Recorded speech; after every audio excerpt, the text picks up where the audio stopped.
Sementara itu, Saudara, pada jumpa pers Jumat siang ini Menko PMK Pratikno menyatakan perbaikan akses jalan di daerah terdampak banjir bandang di Provinsi Aceh, Sumatera Utara, dan Sumatera Barat terus dikebut pemerintah.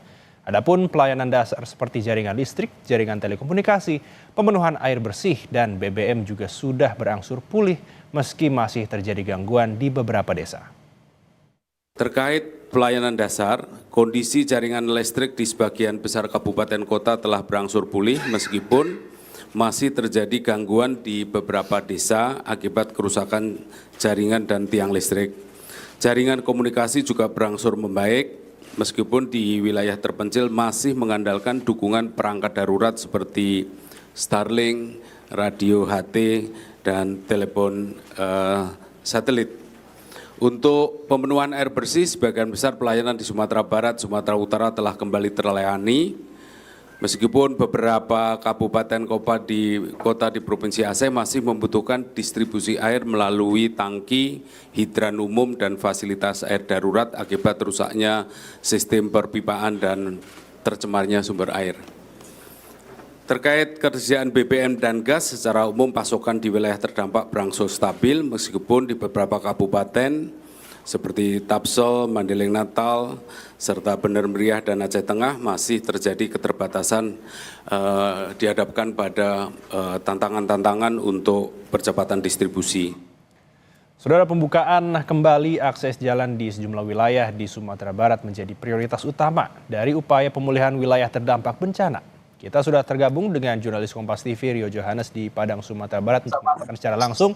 Rio, selamat siang. Bagaimana proses perbaikan jalan dan pembangunan jembatan di sana? Apakah aktivitas masyarakat sudah berjalan normal?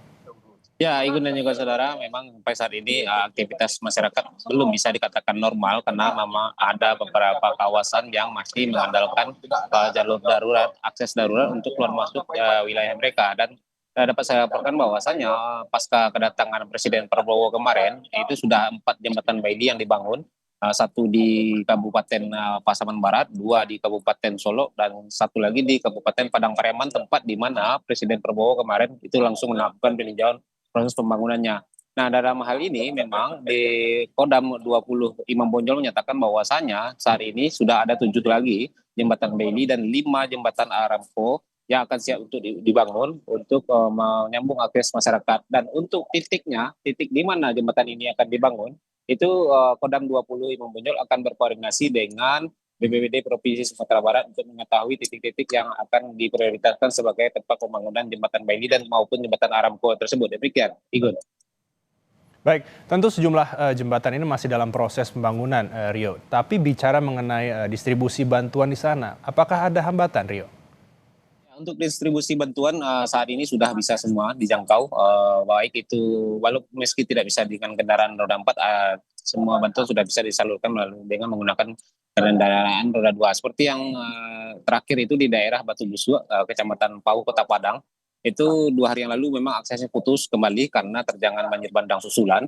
Namun bekerjasama dari TNI Polri dan juga masyarakat yang memanfaatkan material-material sisa banjir itu untuk digunakan untuk membuat jalan darurat. Sekarang ini akses di Batu Busua untuk warga Batu Busua sudah bisa kembali dilakukan, bahkan sudah bisa dilalui oleh kendaraan roda 4.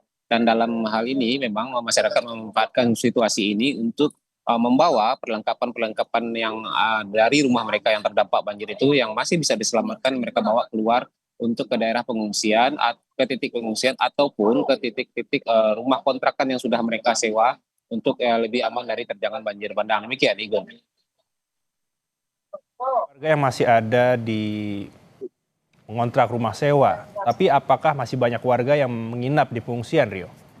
Ya, untuk titik pengungsian sampai saat ini masih ada warga yang masih menginap di titik pengungsian. Di Kota Padang sendiri itu ada di daerah Lubuk Buaya, tempat di mana dulunya kawasan pemukiman Kampung Nelayan itu dimanfaatkan untuk proses karantina warga-warga yang terjangkit COVID.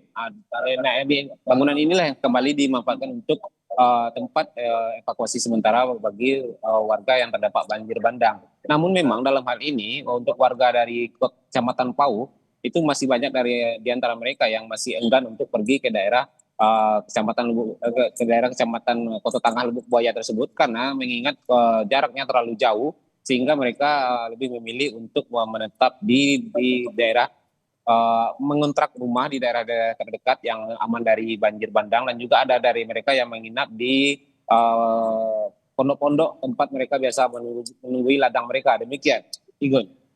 Baik, terima kasih informasi Anda Rio Johannes. Selamat bertugas kembali.